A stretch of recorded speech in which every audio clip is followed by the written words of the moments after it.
அரைச்சுண்டு உளுந்து, அரைச்சுண்டு முழு உளுந்து, ஒரு சுண்டு ரவை.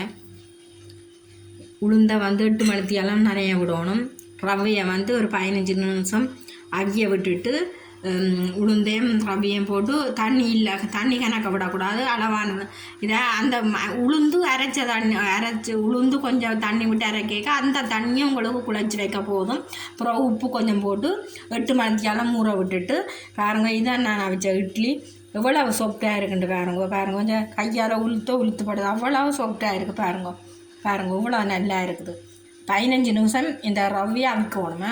பேருந்து இட்லியை வந்து நீங்கள் 7 நிமிஷம் அவிச்சா போதும். நான் இட்லியும் சாம்பாரும் செய்திருக்கு பாருங்க. முருங்கங்காய், கேரட்,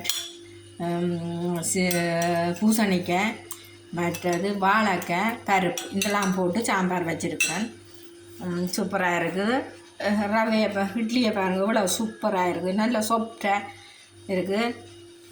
லைக் பண்ணுங்க, கமெண்ட் பண்ணுங்க, ஷேர் பண்ணுங்க. மெர்சி.